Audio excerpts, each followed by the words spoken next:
Welcome to the Mets Pod. On today's show, we're starting our offseason series, beginning with the starting rotation. Jacob deGrom, Chris Bassitt, Taijuan Walker, and many more expected to hit free agency, and a lot of big decisions on the horizon for Billy Epler and the New York Mets. We'll also go through some internal options in the minor leagues, and of course, external free agents. And as always, we will close out the show answering your mailbag questions. So a reminder to subscribe to the Mets Pod at Apple Podcast, Spotify, or wherever you get your podcast.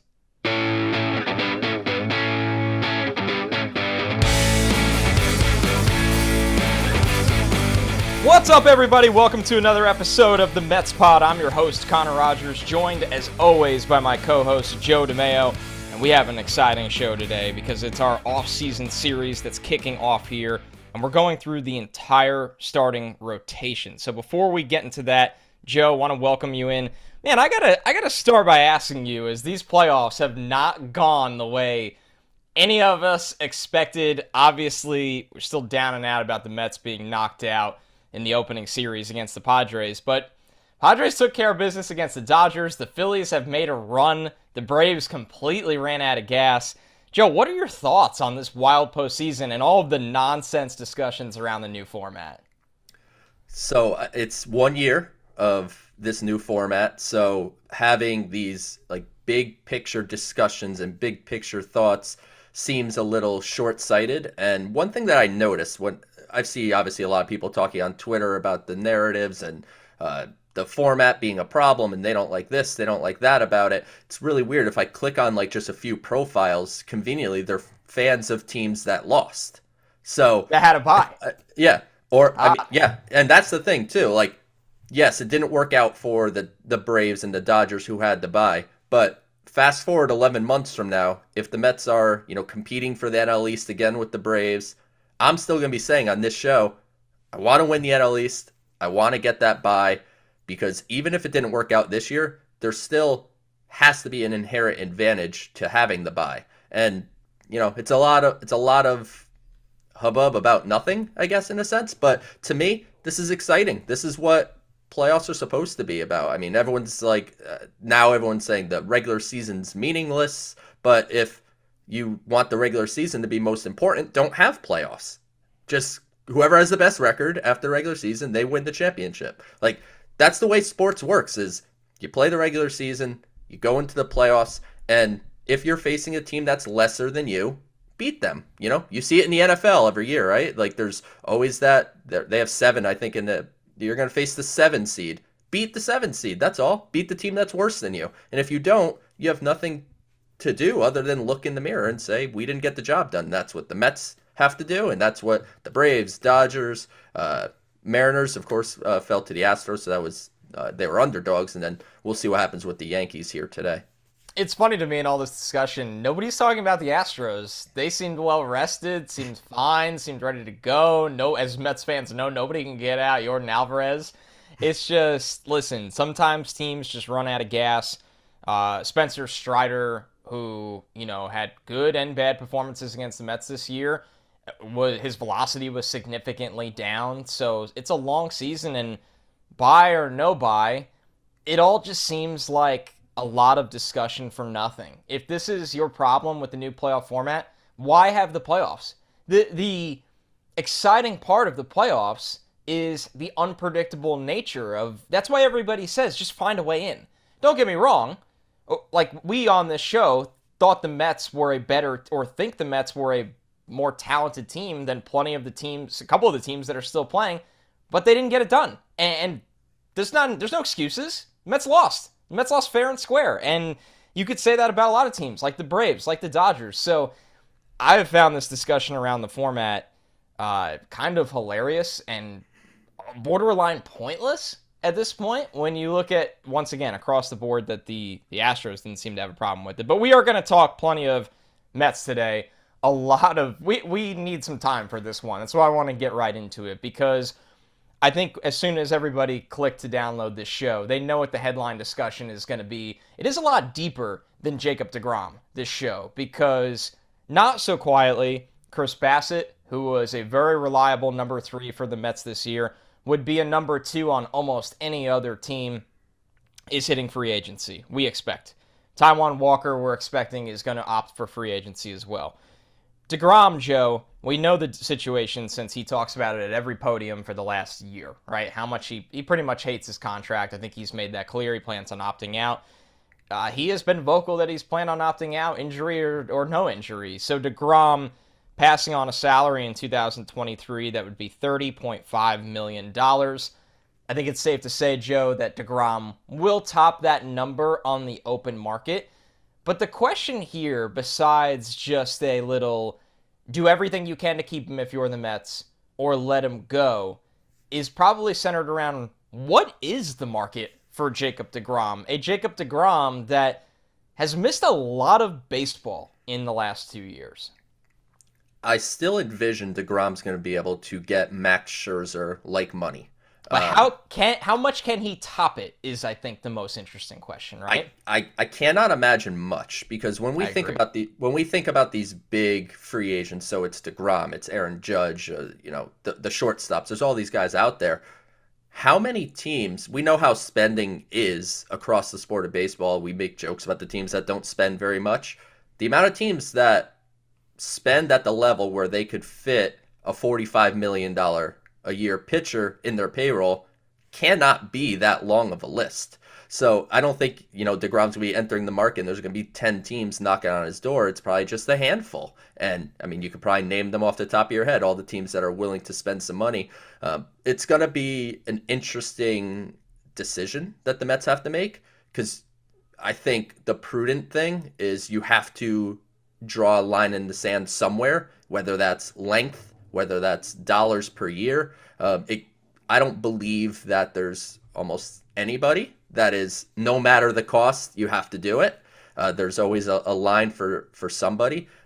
They also have to weigh the PR side of this, that Jacob deGrom is a career-long Met who has said he wants to finish his career with the Mets. And, he's unhappy with his contract. I think some people have swayed that to meaning he hates the Mets or something. I don't think that's the case. I think he's just not happy with what his salary situation and contract is based on where contracts have gone in the market. So it's going to be an interesting balancing act on how the Mets are going to handle this. I would guess they might be willing to do the salary, but at a shorter length. I'm with you. I think that's the exact approach by the Mets here. And the Mets are going to know pretty quickly deGrom's motivations in free agency, right? Because truly, nobody knows. Nobody knows if deGrom just wants to be somewhere else. Nobody knows if deGrom's priority number one is to be the highest paid pitcher in baseball. Nobody knows if deGrom cares more about term. deGrom, being in his mid-30s and having health issues, might be like, I just want a contract that takes me to 39, 40 years old and at a good number. So nobody knows. But the Mets, now I'm assuming here, but I think it's a safe assumption, will use that window that they have before their true free agency kicks off to answer those questions by saying, what is it? And if you want to be somewhere else, just be honest. Now, I don't know how much honesty the Mets will get from deGrom and his agents, because they need the Mets in this until the final hour if they truly want to be elsewhere to drive up those other teams. And that's a conversation we'll get to in a minute, what other teams could possibly be in on Jacob deGrom. But here's the thing, Joe. The Mets have to know as soon as possible, because when you're allocating, let's safely call it what you and I have been texting, $45 million a year, right? We're saying that around there. That could be 40, it could be 44, right around there. You need to know if that money is actually going to Jacob deGrom being on the roster, because if it's not, that's 2 star players you can get with that money, or 3 significant players with that money, or retaining a guy in Chris Bassitt that maybe you didn't expect to keep, and then using all that leftover money to get an upgrade at DH. And I'll just throw Jose Abreu's name out there. There's a lot of different options that could be in play.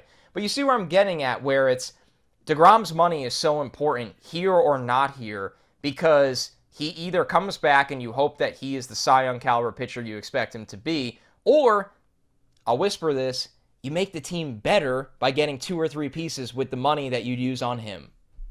the timing is going to be huge. And I think everything you're saying is good. But I think from the timing standpoint, you listed the starters and you didn't mention that they have a team option on Carlos Carrasco that they presumably will pick up. I'm assuming, yeah. I would think so. But like this rotation needs bodies. Like we can think David Peterson could slide into a spot. Maybe Tylor Megill gets stretched back out, though I kind of wonder if he's more of a reliever.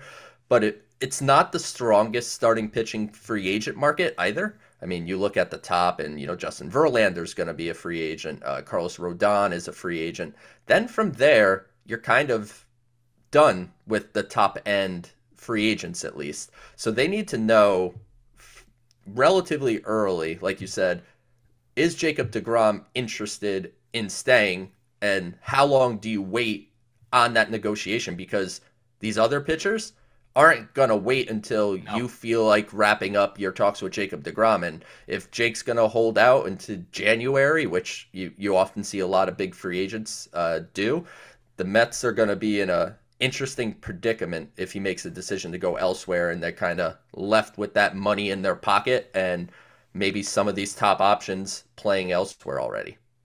That's the big question, right? It's a matter of at what point the Mets are going to be in a very difficult spot here, because everything we have heard through the cracks and various reporters is that, Steve Cohen and company, they want Jacob deGrom here. But that could mean a lot of things. That could mean at their price. That could mean they'll do whatever it takes. There's a lot of ends of the spectrum here of what that actually means, and deGrom needs to want to be here. So ultimately for me, and I don't want to sit on the fence with this one, but I think nuance is required, and that almost, makes it part of it here. I think that, listen, as a lifelong Met fan, what deGrom means to the franchise, you want deGrom back. And if that's going to take a Scherzer-level contract plus, sprinkle a little bit more to make him the highest-paid pitcher on the team, then so be it. But if deGrom doesn't ultimately want to be here, or will take a hair less money or the same amount of money elsewhere, there's no pouting over it. It's spilled milk at that point. Find other options. Go talk to Carlos Rodon, and say, who's younger, and I get it, he's had his health problems in his past, but his last 2 years have been marvelous. Obviously Verlander's interesting because you comfortably assume he will return to Houston, but at the same time, he's another older guy, so that conversation's a little deeper. Or once again, you go the quantity route and you bring back a Bassitt and you get another bat with all of that money. I think there's just, like you led this conversation off with, Joe, there is a hard line that needs to be drawn in the sand. If deGrom says, hey, I'll come back to New York, but I want $50 million a year for 3 or 4 years, that's just out of the question to me. I'm sorry. And I like Jacob deGrom as much as anybody, but at some point you need to look at what's happened the last 2 years and try to use all that information to project things going forward. And you have to say, can we use $45 to $50 million guaranteed for the next 3 to 4 years on a guy that we know there's going to be various points of each season of us needing to find ways to fill his starts, because unfortunately he can't make them. And it's not even just Jake. Like when you think about it, obviously, like you said, he's missed a bunch of time over the last couple of years. And as you project forward, I don't think you could project that Jacob deGrom is going to make 30 starts every year for There's no way. 3 or 4 years. But now you're compounding that with Max Scherzer, who by no means do I think Max Scherzer's breaking down, but he's 38 going on 39 years old. He's had his share of things where I think similar to the deGrom conversation is he's going to miss some time throughout the season, whether that's a month here, a couple of weeks here, whatever the case may be. Is the best allocation of resources $90 million a year into those two arms? It's maybe the answer is yes, maybe the answer is no, but the Mets need to make that determination. And obviously, we're going to talk about a couple people in the farm system, but there's not much coming by way of premium prospects for pitching, at least in the near term. So as Billy Epler said the other day in his media session, they're going to have to utilize free agency to bridge that gap until they could get there from a player development side. It's just a matter of there's only so much money available. I know Steve Cohen has a lot. and the Mets are probably going to have the highest payroll in baseball in 2023. It's probably going to exceed $300 million, but they already have about $225 million committed. So if you give Jake $45 million, you're now working on, maybe $50 million of available money or so to fill the rest of the rotation, an entire bullpen, DH, maybe a center fielder. Like, at some point, the numbers are too much. Like, we've talked about this on this show throughout this whole season about the sustainable model they're trying to build and how they want to be a consistent contender. The reality is you can't just pay every position. So I know everyone's like, pay deGrom, pay Diaz, pay Nimmo. You do all that, you quickly don't have much money to fill out the rest of your roster. So it's going to be some financial gymnastics, and deGrom is obviously the centerpiece of not just the rotation decisions, but the entire offseason decisions. So I think that on Spotrac, the way they do it is the total payroll, which is a little under $220 million, does count for the options that are on the table. So if deGrom stays, but it's for $44 million instead of his contract that was supposed to be, around 30, then you're adding 14 on. But you're right, Joe. I mean, the money is going to go quickly, even if you're working with a $300 million plus budget, which is really saying something right now. So, all right. I'll end the conversation with this on deGrom, who was obviously going to be a bulk of the show and headline a lot of things here. Do you think that the way, and it's funny to ask this because he was their best starter, do you think the way the postseason went with Scherzer and deGrom pitching back-to-back and deGrom being good when he returned, not 50, 40, even $35 million caliber of pitcher, do you think that plays into any of the thinking of Billy Epler and Steve Cohen going into the winter? I think it's hard to ignore it, but at the same time, based on how I've heard Billy Epler talk since he got this job with the Mets, he's been very consistent in talking about sample sizes, and he even mentioned that he didn't have regrets about the trade deadline because, whatever, a bunch of stuff, and then he mentioned the sample size that is post trade deadline. So I find it hard to believe they would make a multi-year decision based on 2 starts in a short series in the playoffs. So I have some doubts there, but at the same time, I think they'd be naive to at least completely dismiss it. All right, let's move on. And I know there's all the people are like, oh, he's going to go to the Braves, or with the way their rotation, who knows? Maybe. Yep. But with the way their rotation's constructed, I think there's a lot of sleeper teams that might, like Texas maybe looks at deGrom. I definitely think it'll be a team obviously more down south of all the rumors of him maybe wanting to head closer to home, being from Florida, actually. So, all right, let's get into Chris Bassitt. He's number 2 on this list for us. Bassitt, I would easily call the trade a success. It arguably, I don't want to say saved the Mets season, but it did a lot of damage control when they were playing a lot of games in the first half of the season without Max Scherzer and Jacob deGrom. And Bassitt's a guy that you can count on to go out there, and he made his 30 starts with the Mets. That was actually a career high for Bassitt. He was coming off a season where he started 27 games in 2021, a 3.42 ERA. Strikeouts over 9 were down from 9.1 to 8.3. But Bassitt was a pretty reliable pitcher throughout the regular season, Joe. Not somebody that I personally think, who he's turning 34 this winter, is going to get the money that some are expecting. I could see with Bassitt 4 years, 80 mil, I would project, maybe a little bit north of that, depending, because like you said, the pitching market is very, very thin, and he is hovering around the top of it. But when it comes to Bassitt, I'll frame it like this, Joe. I don't see a world where if the Mets bring back deGrom, they also bring back Bassitt. That math certainly does not add up, and I know we're getting back to $100 million rotation plus. Yeah, jeez, it would be per year. Yeah, and then Carrasco on top of it with his $14 million option. Stand corrected, $115 million a year. Yeah, be huge. So I would call that unlikely. But when you think about Chris Bassitt, the value he provided this year was huge.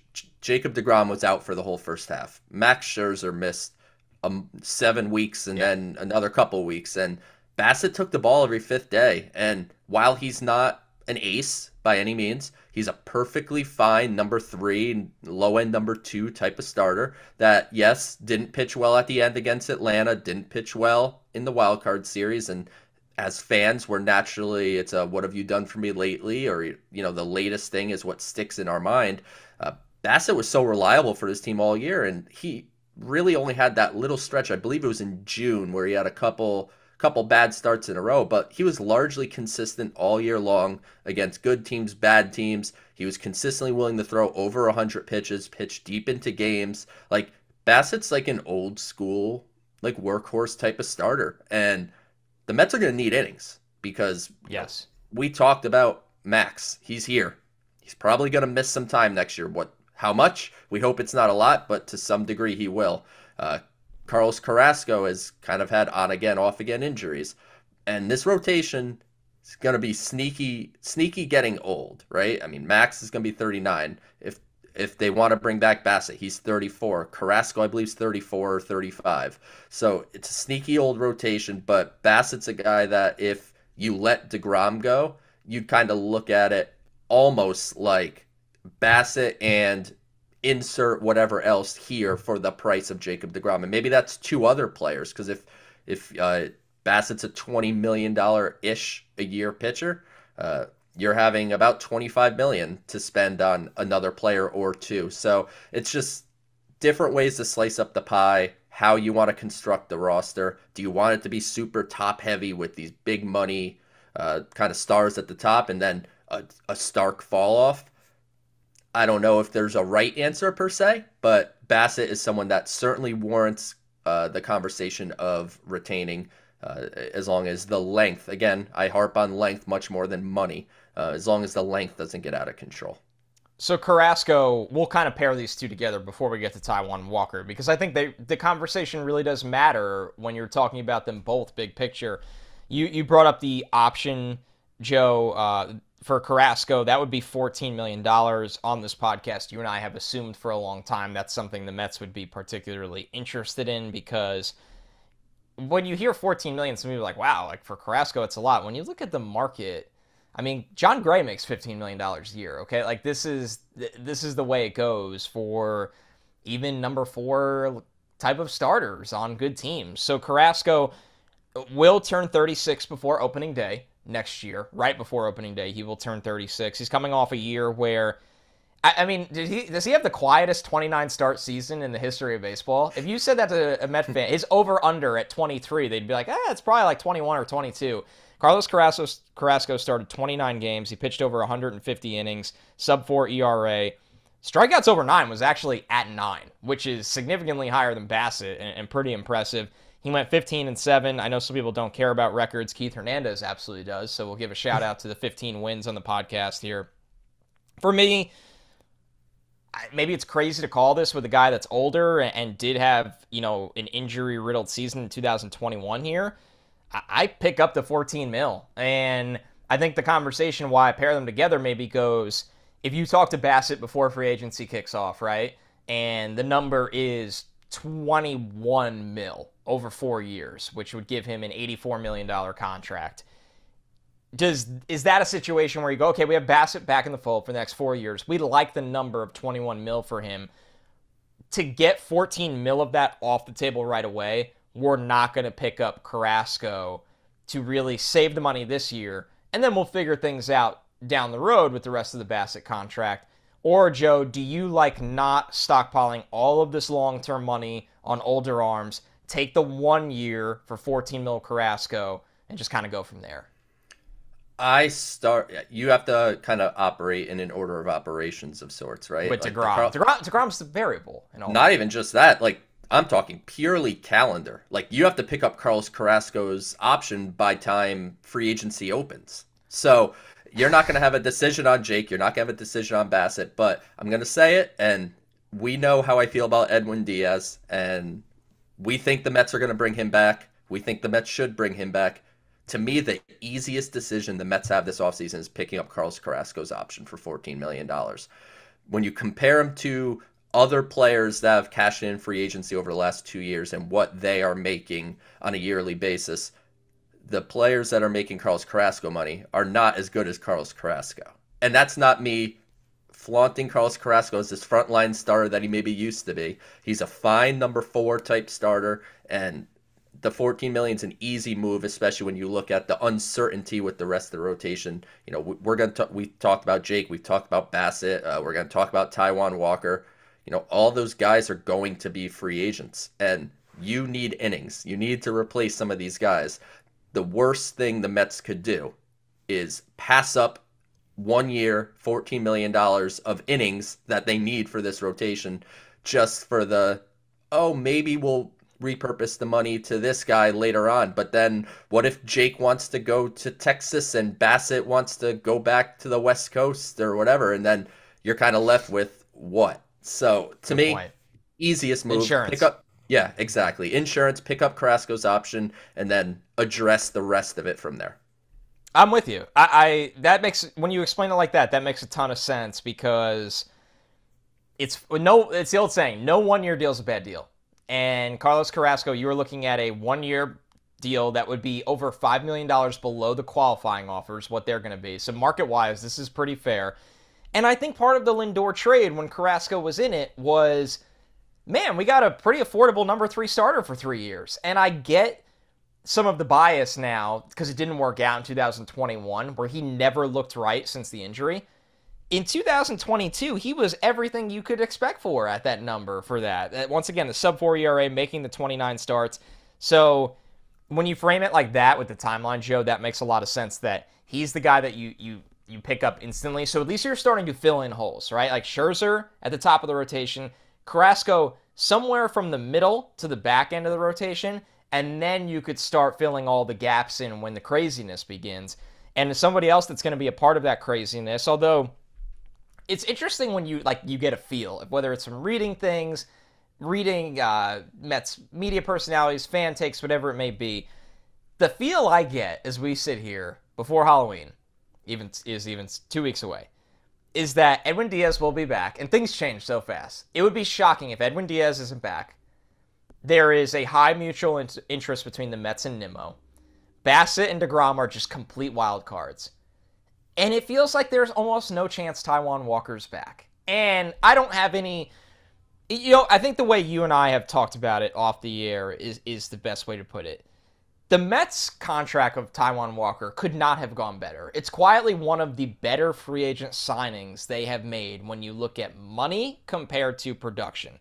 Now, Taijuan Walker has a $6 million player option that no chance in hell that he is going to have that and come back to the Mets.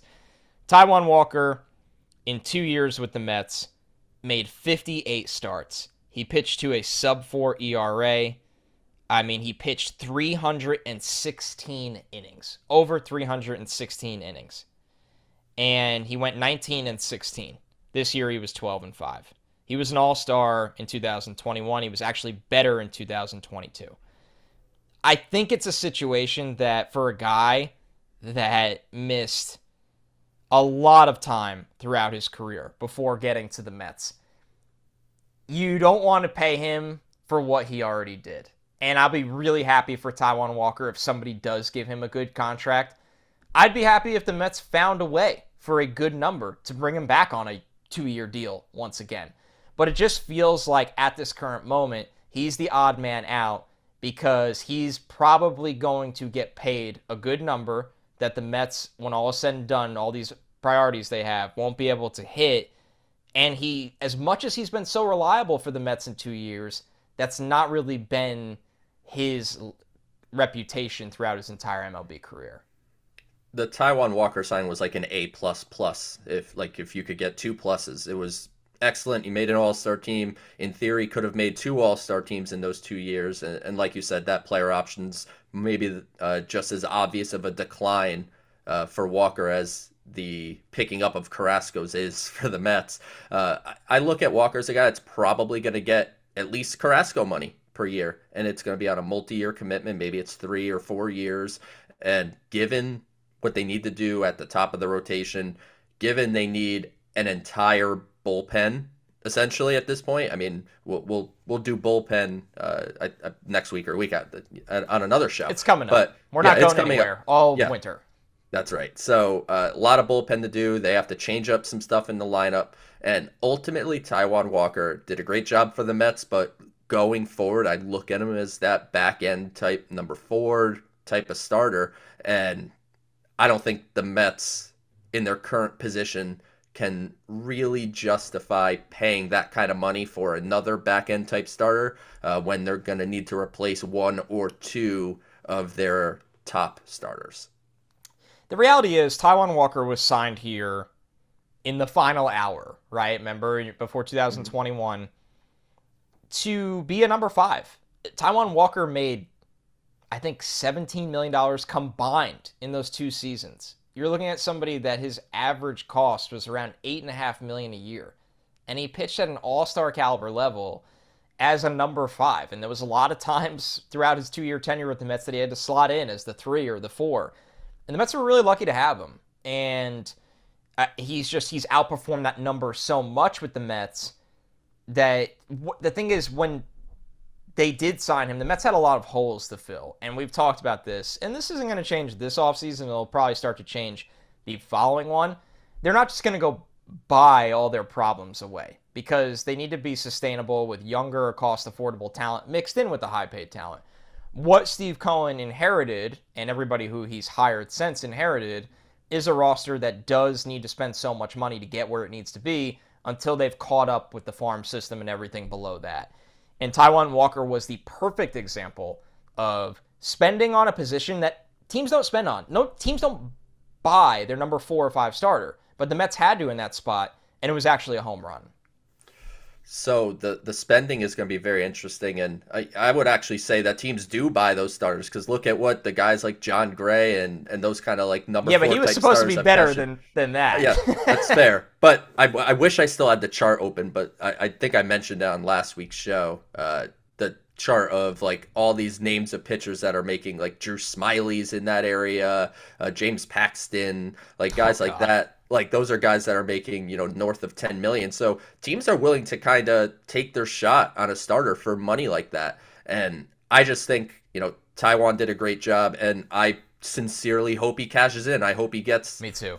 3 years, $50 million, something like that. I hope he gets his money.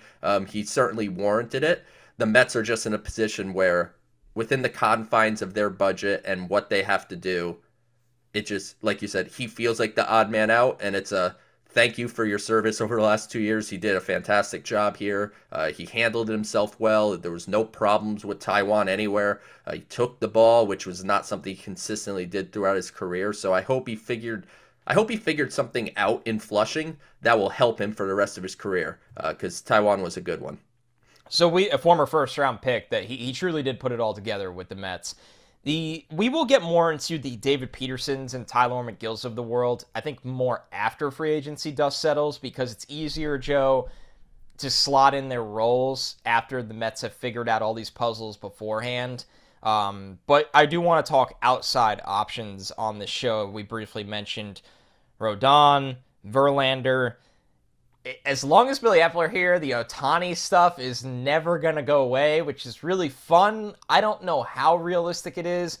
There's the part of me that goes, the Angels, the position they're in, should probably get... They'll never get more value for Ohtani, I think, than they will now. That's my biggest takeaway on Ohtani. And I don't think they're going to pay him that long-term deal after he hits when he's expected to hit free agency after this season. I mean, is that just a pipe dream? Is Ohtani just so far and away a pipe dream? Or are we at the point where we've spent so much energy on the Jacob deGrom discussion that we've forgotten ways to get even better up front? I would say we're at a stage now that nothing is unrealistic. The Ohtani situation is very interesting. The Angels are in the process of working towards a sale. So does the prospective owners that are bidding, do they want to buy a team without Ohtani a part of it? Does Ohtani want to stay with the Angels long term?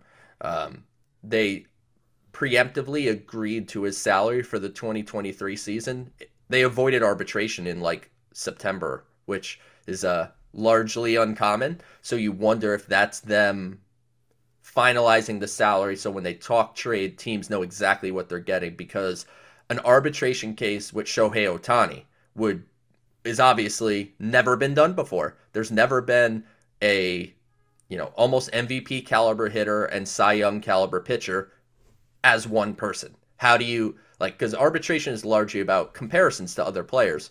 Who do you compare Shohei Ohtani to? You don't. So there's nothing.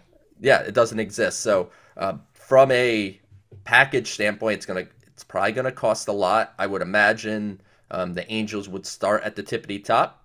Would the Mets would they hold Francisco Alvarez off the table? I would think so. Would they hold Brett Baty off the table? Maybe, maybe not. Oh man, I think he has to be in that deal, and you got to ride third base out a year with Escobar. To me, the Ohtani thing's exciting. I feel like I might rather just wait a year, because I don't know that he's signing an extension anywhere if he gets traded. I guess it depends where. But he's a guy that I look at and I go, in free agency, you back up the Brinks truck. But is he worth kind of that massive prospect return? From a pure value and this year's standpoint, absolutely. He's worth a lot. I mean, we know what his WAR is and how much he provides on both sides of the ball. But you're factoring in taking on $30 million in salary this season. You're factoring in presumably the Mets wanting to sign him to a record-setting contract, because you have to imagine Ohtani would be upwards of $50 million a year. So it's a complicated discussion from all angles, from Ohtani's side, from the Angels side, from a perspective of what the Mets could do. It's a hard one, but I think I might lean, unless the deal is not quite what I expect, I might lean, let's hang on to the prospects. And if Ohtani hits free agency next year, Billy Epler and his relationship is very great. We know it's public information. You could just look it up, that Ohtani credited Epler being a big reason why he signed with the Angels, because Epler made, I believe it was 4 or 5 trips to Japan to personally recruit and stuff with Ohtani. So there's a relationship there. So I think in free agency, the Mets could potentially be at an advantage. When it comes to trading prospects, there's better farm systems than the Mets. So would they even put together the best package? I'm not sure. I have a very important question, but before I do ask it, reminder, you're listening to the Mets Pod. Subscribe to the Mets Pod at Apple Podcasts, Spotify. You could watch on SNY's YouTube or wherever you get your podcasts. So this is technically the transition to the mailbag segment. I get to start off the mailbag. If you pay deGrom $45 million a year this offseason, you have Scherzer on the books, although he technically could hit free agency after this year. Could you still pursue Ohtani in free agency?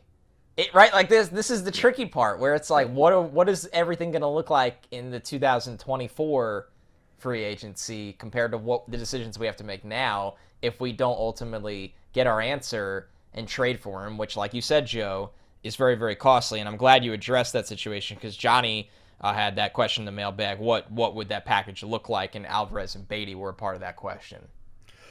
It's going to be interesting how they handle payroll going forward, because Mets fans are excited. Steve Cohen's excited. Aggressive. Money. Everything's great. But you're not going to sign or trade for a superstar mega contract every single year. Can't do it. It eventually catches up to you. With that said, there is some money coming off the books after this coming year. When you think about even on the smaller level guys, like Canna's off the books, Eduardo Escobar's off the books. Those add up. Yeah, it slowly would add up. So could they do it? Steve Cohen can do whatever he wants. He has the checkbook, so he can do whatever he wants. And Ohtani is a very unique situation, because while we talk about Jacob deGrom, it's like, yeah, Jacob deGrom, you're paying for a potential ace with some injury questions. Ohtani, you're buying 2 players. You're buying a DH that can hit 35 home runs, and you're buying a frontline type starter that could throw 100-mile-an-hour fastballs. 2 massive needs. Yeah, 2 huge needs, so you could fill 2 holes with 1. So that's yeah, I think you can make it work. Steve Cohen can make work whatever he wants, but there is some line of demarcation there where it's like it can't just be every year. Like we got last offseason, they got Max, but we can't. I want Met fans to be excited about what Steve Cohen will spend, how aggressive he's going to be. It's something we probably never envisioned happening to us as fans, but also take a step back and realize like there's going to be years that they don't sign the top player on the market or one of the top couple players on the market. It's just the way it works. Math. I mean, you can't just keep stacking 40 million and 35 million and maybe even 50 million on top of each other and then expect to have a competitive team. It doesn't really work that way. Alex Clark asks, are the Mets between a rock and a hard place with deGrom? Can they afford to sign him and fix the other problems, but can they afford not to sign him? And obviously we did touch on this a little bit with the deGrom opening, but I think this is an excellent way to frame it. Is there a world where the Mets do pay deGrom what he wants to stay here, and then like you said, Joe, even though it's Steve Cohen, everybody has a limit. They're not going to be a $500 million baseball team this year. It's just they're not going to be a $400 million baseball team this year. The problem is if they don't sign him and he returns, you can't really think like this as a baseball front office exec of if we don't sign him, what if he returns to form and then the New York, I won't drop certain outlets, but some outlets are just killing you because the moves you made aren't Jacob deGrom. You can't really think that way. But I do think, and this is always the most fascinating point to me in any free agency in any major sport, their legacy comes to mind. When a guy has done so much for your franchise, is truly, in our lifetime, might be the only thing we ever see that's close to Seaver, right? Like our generation's Seaver, winning the multiple Cy Youngs, being just this incredible frontline starter. Is there something to that where you're going, man, from a legacy standpoint, are we going to have significant regret that Jacob deGrom does not retire as a New York Met, that we will regret as a brand, not just a baseball team, as a brand down the road? I think it's funny because you can look at these things from two sides, right? Like from the front office side, you have to weigh that, but you're also trying to make the prudent financial decisions because you have to build out a whole roster. It's not 25 plus one. Like you have to build out that entire roster. So you have to look at that from a fan standpoint. You almost think of it like Jake's our guy. We have to keep Jake. But then you also, as a fan, because by nature, fanatics, it's a negative mindset on average. It almost feels like they're going to pay Jacob deGrom and he's just going to get hurt all the time for the next 3-4 years and get paid all this money. You let Jacob deGrom go, he's going to find the fountain of health, and he's going to be a frontline ace winning Cy Young somewhere else. It almost feels like you said, I'm sorry, like the question was rock in a hard place. Definitely feels a lot like a rock in a hard place, and I am not envious of Billy Epler's job this offseason. I would say, in general, I love the idea of armchair GMing. It's fun. This offseason would be so stressful for that job with everything happening and having to make big decisions like that. Yeah, definitely rock in a hard place. Well, because if you sign him, it's going to be an enormous contract, and every single question has nothing to do with, oh, good, the Mets brought Jacob deGrom back. Every question is, will he stay healthy and will he be Jacob deGrom, now being paid more than ever as the Cy Young form? Because when you're $45 million pitcher a year, anything below that is below expectations. So if you don't sign him, everything is, how is the Mets rotation going to look? This team is not going to win over 100 games a year, and what are they going to look like going into the postseason, losing the only guy that gave them a good start? So that's the reality of this situation. All right, one more question here from Steve Miller, and there was a ton in the mailbag. Thanks to everybody replying to Joe's tweets. I am saving all of the ones that have to do with the lineup for the lineup show. So if you asked a question about the lineup, which there were so many in here, external additions, internal options, those could still be used for this offseason series in the coming weeks. But I do want to keep this to the rotation. And Steve Miller asked, are you penciling in Megill and or Peterson to a rotation spot for 2023? Joe, one of them has to be in the rotation. It's not, I don't think both do. And I do agree with you that Megill, as much as we get really excited about him, we don't know if he has the durability to be a starter throughout the entire season. David Peterson, like, you drafted this guy in the first round. Yes, he had a bumpy road after a pretty good debut in 2020, that bumpy road in 2021. I don't know what more people want to see from David Peterson, especially the Mets themselves, for this guy to not be at least the number 5. I mean, 3.83 ERA, he started 19 games. Strikeouts over 9 was almost 11. That is a crazy... Peterson has found the strikeout, which is getting him out of the trouble he puts himself into, something he could not do in 2021. Peterson, to me, I hate calling it a no-brainer because the guy's had his ups and downs, but when you took him in the first round, this is what you hoped for. Now use it. David Peterson should be penciled into the 5 spot, and emphasis on pencil. You don't put anything in pen because you never know what's going to happen. Maybe Peterson's part of an Ohtani trade. Like, that's another factor. We think about just value. We think about the prospects that would potentially have to go in that trade, but the Angels also are going to want some big league pieces. But tentatively, I would say Peterson penciled into the 5 spot. And when you think about Megill, kind of what you said, I wonder if he's a starter. I projected him as a reliever when he was in Double-A. He got called up, got the chance to start, really did a great job in 2021 and in 2022. Started opening day, throwing 99 miles an hour, had some good moments, then had a couple injuries. And you wonder if his arm is built for the rigors of being a big league starter. And when you look at the bullpen, which, like I said, we'll talk about on another episode, everyone's free agents. I mean, it's Edwin Diaz, it's Adam Ottavino, it's Trevor May, it's Seth Lugo, it's Joely Rodriguez, Trevor Williams. Like, I could keep going. There's literally more. The whole bullpen's gone. They're going to need people to slide into that spot, those spots. Are they going to sign 6 relievers?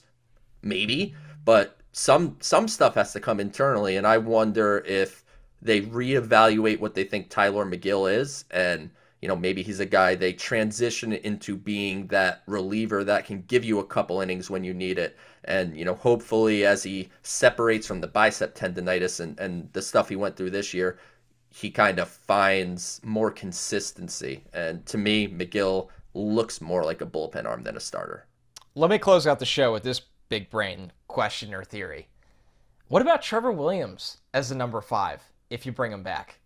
I mean... I think Trevor Williams was handled perfectly in 2022. Swiss Army roll. I think that's exactly what Trevor Williams is, and but I would take that. It depends what it costs. It depends what it costs. Yeah, like anything. And I guess as we go through these episodes, every conversation is prefaced with, it depends on the cost. There's a cost for everything. But if I could keep Trevor Williams in the, I don't know, $3 to $5 million a year range, I don't think that's too bad of an idea given his flexibility to pitch in so many roles. I mean, he started for the Mets when they need him. He pitched in long relief. He pitched in middle relief. He took the ball whenever he needed to and performed in those spots. So Trevor Williams is a guy I would certainly think about keeping, but I don't look at him as a part of the starting depth. The internal options that you want to think about as potential starting depth, what is Joey Lucchesi? Like, we forget he exists. Like, he's really a guy that could be that. Maybe he is the Trevor Williams. Maybe he's a cheaper version of Trevor Williams that kind of can go back and forth between the bullpen and the rotation. On the prospect side, Jose Butto had the 1-start cameo in Philly when he wasn't big league ready, and it showed. But he went back to AAA and dominated. He had an ERA of just over 1 in the month of September for AAA Syracuse. So I envision him being a useful piece of depth in 2023. And I wrote an article for SNY.TV last week, 5 prospects that could impact the 2023 Mets. And kind of a little bit of a wild card, I threw Dom Hamill on that list, who was the 3rd-round pick in the 2021 draft. He got the Mets Organizational Pitcher of the Year this year for the minor leagues, and Beatty won the Offensive Player of the Year. And Hamill was fantastic when he got promoted to Brooklyn. I assume he's going to start in Double-A, and you just have to go back to 2021. Tylor Megill was opening day starter or the second day starter for Binghamton in 2021, and a couple months in, he pitched well. The need was there. He came up and filled the rotation spot. I don't think it's blasphemous to think Dom Hamill can follow a similar path. That would be a huge boost for the Mets. Anything they can get internally below the major league level to impact the major league club would be huge. A reminder to everyone, we're going to be with you every single week throughout the offseason. We are not going anywhere. We are not taking a hiatus. We will be with you every single week to obviously round out this series of what the Mets can, should, shouldn't do, but then to react to what they actually do accomplish in November, December, all the way up to spring training, and then we'll be kicking off another season before you know it. So next week we will dive into all your questions and the next steps regarding the bullpen, and then the week after that, of course, we will get into the lineup. The bullpen gets its own show because, as Joe hinted at, everybody's a free agent. Everyone's a free agent. This needs a makeover, or maybe it doesn't. Maybe they find a way to bring back some of the household names or look for some cheap external options. A reminder to everyone to subscribe to the Mets Pod at Apple Podcasts, Spotify, or wherever you get your podcasts. Thanks so much, everybody. We'll catch you next week.